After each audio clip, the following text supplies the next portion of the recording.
Nang marinig ito ng matanda, bigla naman itong napangisi habang nagsasabi ng, May dugo ng demonyo? Hindi ba't isa rin kayo sa mga yon? Dahil sa sinabi nito, bahagyang natigilan naman noon ang ama ni Buling habang patuloy na nag-iisip ng kanyang mga isasagot. Maya-maya pa, naisip nitong ilapat na lamang ang kanilang paksa na pinag-uusapan sa ibang bagay upang hindi sila tuluyang mabulgar ng mga aswang. Sa pagpapatuloy ng kanilang pag-uusap, mariing tinutulan ng ama ni Buling na sila'y aalis sa lugar na yon. Inilahad niya noon sa matanda na wala naman silang nagiging pagkakasala sa kanilang kapwa kung kaya't walang rason upang sila'y itakwil sa baryong kanilang kinagisnan. Matapos ang makabuluhan nilang pag-uusap, agad namang umalis ang matanda at ang pamilya nito nang walang ano paman. Sila Buling naman noon, nananatiling nakatayo habang patuloy na pinagmamasda ng paglisa ng pamilyang yon. Sa pagbalik ng katahimikan sa buong paligid, marahan namang umusad ang mag-ama habang patuloy na nag-uusap. Kung makapagsalita ang mga yun, Tay, parang kilala nila tayo. Hintayin lang ng matandang yun ang aking buwelo. Isusunod ko siya sa yumao niyang kadugo. Wika ni Tia Buling habang naglalakad.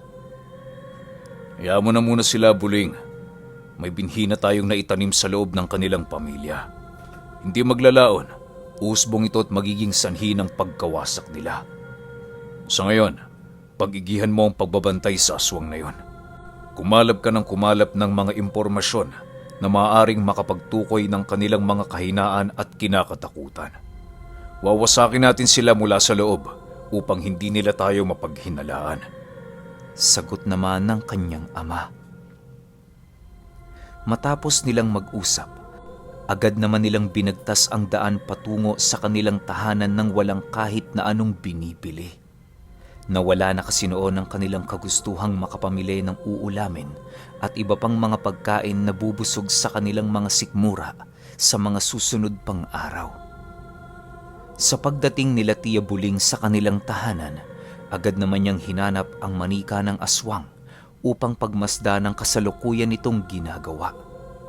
Binubulungan niya din yun ng kanyang mga nais malaman at mga nakakatakot na paninindak kung sakali mang nanaisin nitong suwayin ang kanilang kagustuhan.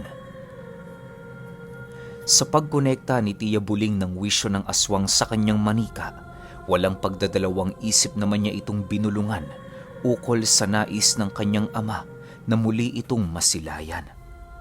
Bagaman nagdadalawang isip pa noon ang aswang sa kanilang iniuutos, alam nito sa kanyang sarili na wala siyang magagawang ibang paraan kundi ang sumunod. Noy, pinapatawag ka ng aking ama. Pumunta ka dito kapag wala kang ginagawa. Siguraduhin mo lang na hindi ka lalagpas ng 9:00 ng gabi. Dahil alam mo naman kung ano ang parusa sa mga katulad mong sumusuway sa aming kagustuhan. Bulong ni Tia Buling sa manika. Matapos niyang pagsabihan ng kaluluwa ng kanyang biktima, agad naman niyang itinago sa baul ang manikang nakakonekta sa katawang lupa nito. Habang lumalalim ang gabi, walang ginawa ang mag-ama kundi ang maghintay sa pagdating ng aswang. Nang maramdaman nila noong lumalamig at bumabaho na ang simoy ng hangin, agad naman nilang tinungo ang kanilang bakuran upang pagmasda ng kalangitan. Inaasahan na kasi nila noong yun na ang hudyat ng pagdating ng aswang na kanilang tinawag. Sa pagpapatuloy ng kanilang pagmamasid sa paligid, doon na nasilayan nila Tia Buling ang isang dambuhalang paniki na patuloy na lumilipad sa ilalim ng liwanag ng buwan. Paglapag nito sa kanilang harapan, agad naman yung nagpalit anyo at kasabay nito ang pagluhod nito sa kanilang kinaroroonan. Nandito na ho ako alinsunod sa utos ng anak ninyo. Meron lang ho kayong ilang minuto para makausap ako. Tumakas lang kasi ako sa aking grupo na kasalukuyang naghahanap ng aming makakain. Bungad na wika ng aswang. Dagdag pa nito, na bagaman nais niyang manatili ng ilang oras sa pamamahay nila Tia Buling, hindi niya yun magagawa dahil sa malapit lang doon ang kanyang mga kasama. Kapag masipat sila ng mga ito, maaaring magdulot yon ng pagkabunyag ng plano ng mag-ama at pagtiwalag niya sa kanilang angkan. Kahit kasi hawak na nila Tia Buling ang kaluluwa nito, umaasa pa rin yung kapag nakuha na nila ang lahat ng kanilang nais, pakakawalan nila ito at kailan may hindi nagagambalain. Matapos marinig nila Tia Buling ang sinasabi ng aswang, wala naman silang nagawa kundi ang sumang-ayon sa nais nito. Mahirap man kasing aminin, pero kapag nawala sa kanila ang nilalang na yon, paniguradong mahihirapan na silang pasukin ang angka ng pamilya ng magsasakang kanilang pinaslang. Kumusta ang pinapagawa namin sa'yo? Nagawa mo na ba? Tsaka, handa ka na bang sabihin ang kahinaan ng matanda? Ayos lang kung hindi pa. Pero sana naman bilis-bilisan mo na. Hindi mo alam kung ilang araw ang itatagal mo bago ko tuluyang mainip. Babala ng ama ni Tia Buling sa nilalang. Pasensya na kayo, Ginoo. Pero wala pa ho akong nalalaman sa kahinaan ng aming pinuno. Alam mo kasi si Tandang Onyo, masikretong tao. Wala pang nakakaalam ng kanyang kahinaan sapagkat siya ang uri ng tao na duda sa lahat ng nilalang na nakapaligid sa kanya, kaibigan man o kamag-anak. Pero huwag kayong mag-alala. Gagawin ko ang lahat upang makuha ang inyong hinahanap na detalye. Sagot naman sa kanya ng aswang. Nang marinig ito ng mag-ama, napagpasyahan na nitong paalisin na ang nilalang upang hindi mabulilyaso ang kanilang plano. Bagaman alam nilang kampo ng kalaban ang lalaking yon, sigurado silang nasa panig nila ito. Bukod kasi sa hawak nila ang buhay nito, may natatangi ding abilidad noon si Tia Buling na pasunodin ang mga nilalang na kanyang nabarang sa kahit na anong maisip niyang gawin. Sa pagbalik ng katahimikan sa paligid, agad naman silang pumasok sa kanilang tahanan para magbantay at magmasid. Maaari kasing may maliligaw na aswang noon sa kanilang lugar na magtatangkang pumasok sa kanilang tahanan. Sa paglipas pa ng mga oras, wala namang nararamdamang kakaiba ang mag-ama. Tanging mga ibon lang noon na humuhuni ang kanilang mga naririnig at iilang mga baboy ramo na gumagala sa paligid. Kinaumagahan matapos nilang magkape, agad naman nilang binuksan ang kanilang tindahan upang masimula ng maligayang araw at magandang kita. Bago sumapit ang 7:00 ng umaga, nagpaalam naman ang ama ni Tia Buling na tutungo sa bukid para magtrabaho. Kagaya ng nakasanayan, siya na namang mag-isa ang naiwan sa kanilang tahanan. Sa paglipas ng oras, naging abala si Tia Buling sa pagbebenta ng iba't ibang bungang kahoy na pinaghirapang kunin ng kanyang ama. Dahil sa usong-uso noon ang pagtitinda sa kanila ng kakanin, kung kaya't dinarayo talaga ng iilan nilang kababaryo ang kanilang tindahan para makakuha ng mga kinakailangan nitong sangkap. Habang abalang-abala noon si Buling sa pagtitinda, hindi niya nagaanong namalaya na lagpas na pala sa kalahati ang kanyang naitinda. Sa pagpapatuloy ng pagdagsa ng mga mamimili, dumating na nga sa puntong naubos na ang mga kamote at saging na kalimitang binibili ng mga ito. Ubos na din noon ang mga pangunahing pansahog sa ginataan na binubuo ng iba't ibang uri ng bungang kahoy kagaya ng ube, kamote at iba pa. Kinahapunan, nang wala nang maitinda noon si Tia Buling, napagpasyahan na niya noong magsara upang makapagpahinga. Bagaman naubos ang kanilang paninda, tuwang-tuwa naman siya noon sa kadahilanang marami silang kita. Sa isip-isip niya, makakabili na sila noon ng mga pangangailangan nila sa bahay, kagaya ng mga bayong at iba pang kagamitan na palaging ginagamit ng kanyang ama sa bukid. Matapos bilangin ni Tia Buling ang kanilang kita, dali-dali naman siyang pumasok sa kanilang tahanan para itago ang mga salapi.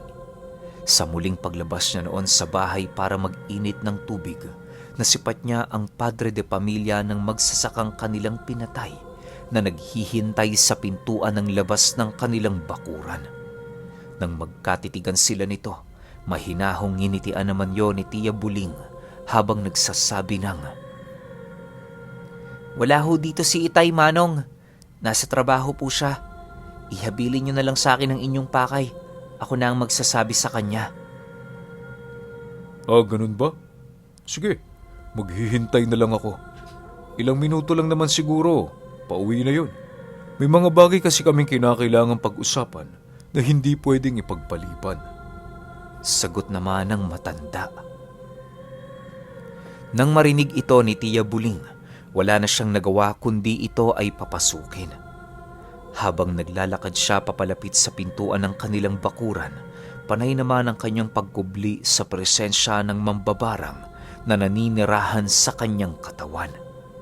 Inaasahan naman niya noong naamoy na ito ng matanda, subalit hindi yun sapat upang magawa nitong matukoy na siya ang salarin sa pagkamatay ng mahal nito sa buhay.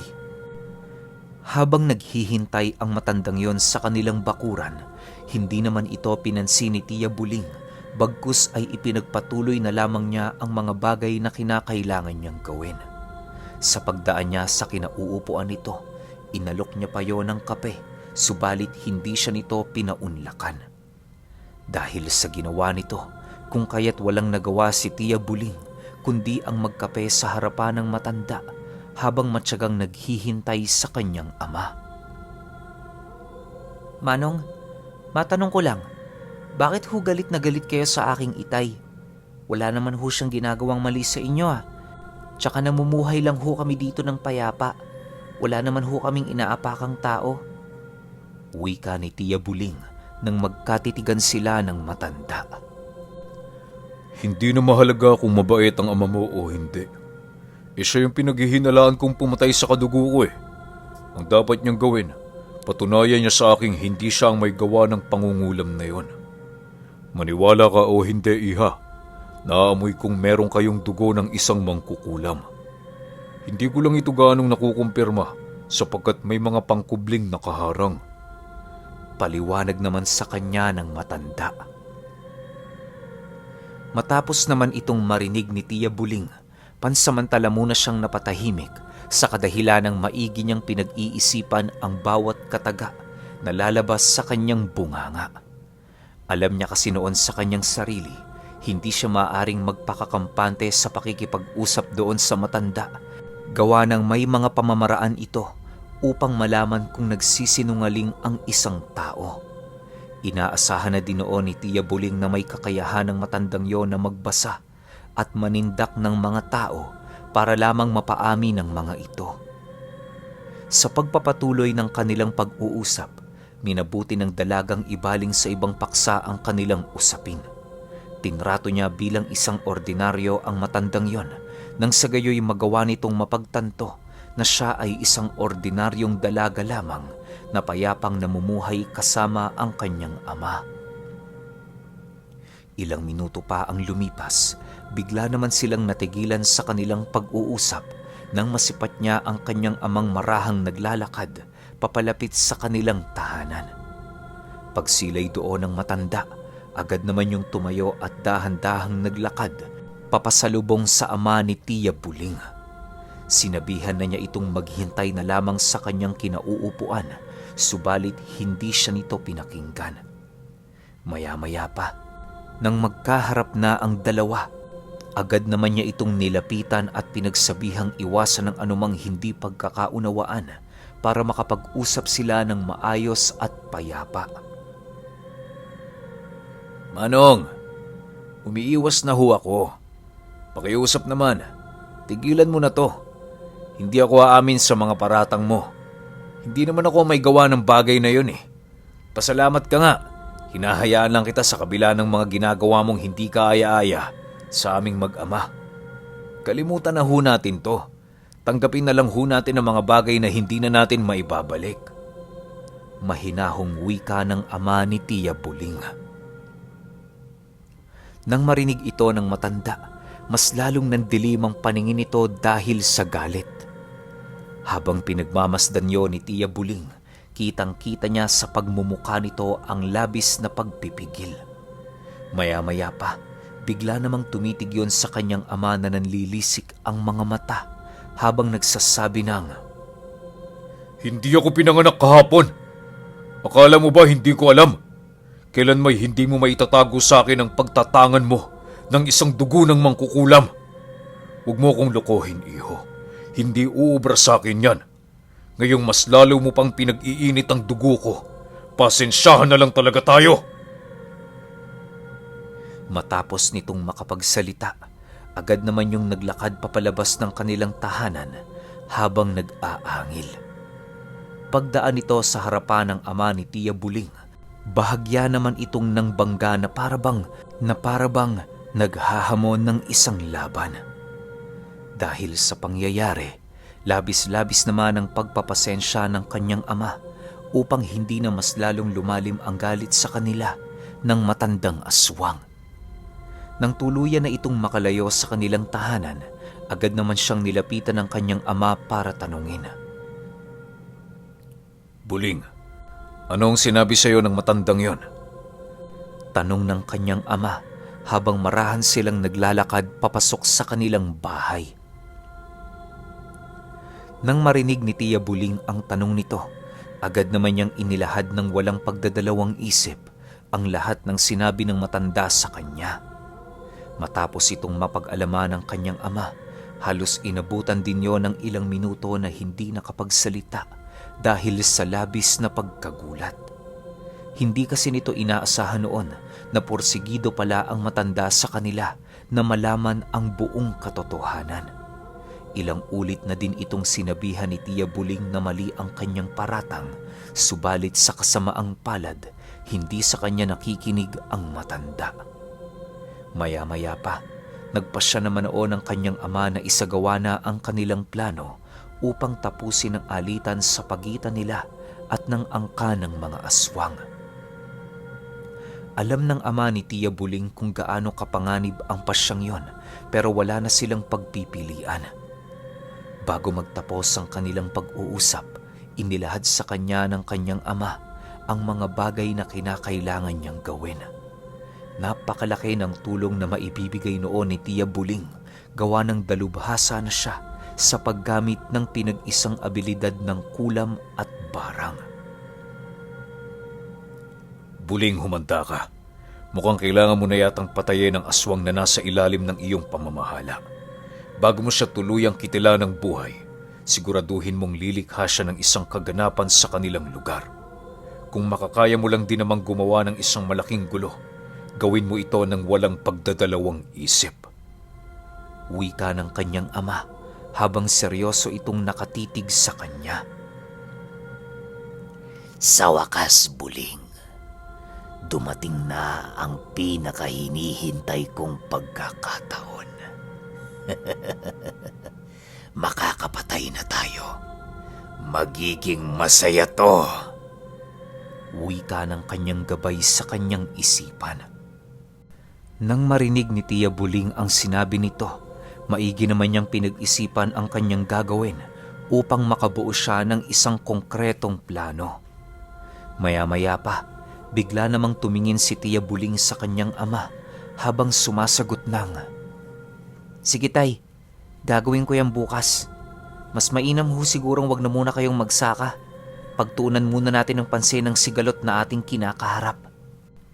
Nang marinig ito ng kanyang ama, tumangulang naman ito habang abala sa pagsasalansa ng kanyang mga gamit sa pambabarang. Sa paglalim ng gabi, minabuti nila noong maglagay ng iba't ibang uri ng pangontra papaikot sa kanilang bahay upang masigurong walang kahit ni isang aswang ang magagawang makapasok doon.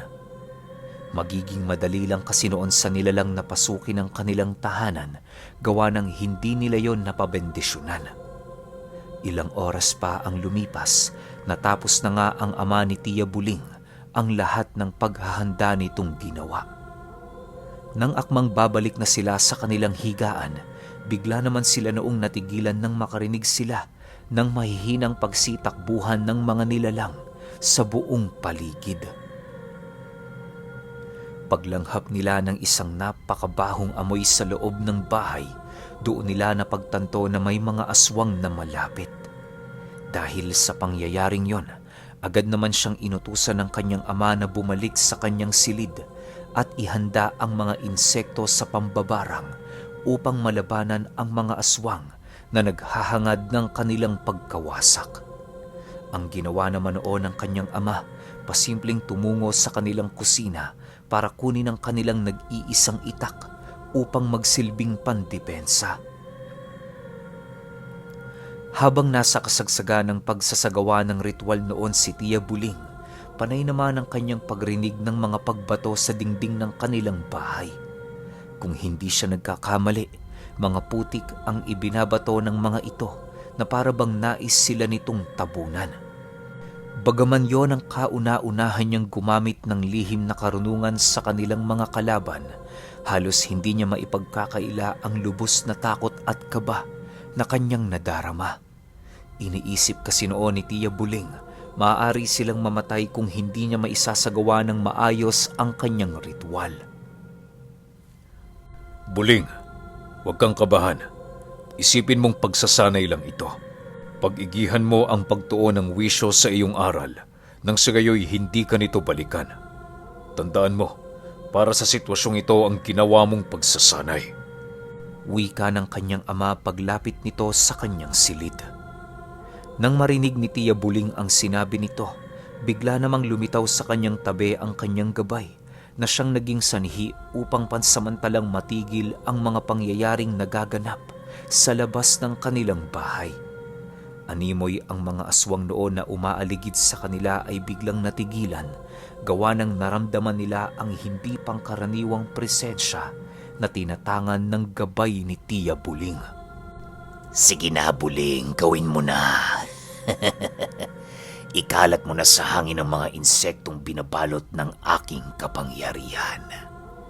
Sinisigurado ko sa iyo na bago matapos ang gabing ito, babaon sa katawan ng mga aswang na yan ang takot sa iyong kapangyarihan. Sabay nating ipapakita sa kanila na nagkakamali sila ng pamilyang kinakante at sinisindak.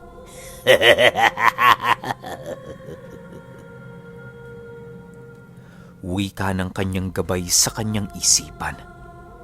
Nang marinig ni Tia Buling ang sinabi nito, agad naman niyang inusala ng mga buhay na salita ang mga kandilang nakapaikot sa kanyang silid, habang marahang binubuksan ang lahat ng garapong pinamamahayan ng iba't ibang uri ng insekto. Pagbigay ng utos ni Tia Buling sa mga insektong yon, mabilisan naman itong nagsigapang papalabas ng kanilang bahay upang pasukin ang katawan ng mga aswang. Dahil sa lakas at bilis ng mga insektong pinakawala ni Tia Buling, kung kaya't agad naman niyang naramdaman ang pagpasok ng mga ito sa katawan ng mga aswang. Ilang minuto pa ang lumipas, wala nang nagawa ang mga nilalang na yon, kundi ang umatras pansamantala habang sinusubukang patayin ng mga insektong pumapasok sa kanilang mga sistema. Sa pagbalik ng katahimikan sa buong paligid, nadatnan si Tia Buling ng kanyang amang nakalutang sa kanyang silid habang patuloy na nanlilisik ang mga mata at nakangisi na parabang isang demonyo. Buling, wala na sila. Tama na yan. Wika ng kanyang ama habang pilit siya nitong hinihila pabalik sa papag. Nang bumalik na noon ang diwa ni Tia Buling, bigla naman siyang napatingin sa kanyang ama na punong-puno ng katanungan sa kanyang isipan. Ilang minuto pa ang lumipas na nung balik na sa kanyang isipan ang mga paalala ng mga pangyayaring naganap kanina. Nang mapagtanto ni Tia Buling na napakapit niya ng husto sa katawan ng mga aswang ang kanyang insekto, napangiti lang naman siya habang nagwiwika ng, "Tapos na ang ginawa ninyong kawalangyaan sa amin ng aking ama. Ngayon, panahon naman para kami ang bumawi." Okay, ang angas ni Tia Buling, no? Grabe yun, isipin ninyo. Pinakawalan niya lang yung mga insekto tapos magtatatak ng takot sa mga aswang. E paano pa kaya kapag nakita pa nila yung mismong gabay ni Tia Buling? Ang pinagtataka ko lang, di ba para may nabanggit tong gabay ni Tia Buling na may lahi siyang aswang? Ang tanong, anong kaya, di ba? Anong klaseng lahi kaya? Pero para wala tayong masyadong maraming tanong, isunod na kagad natin yung 6. Mamaya yun, 5 p.m. Pahintay na lang ako Salamat.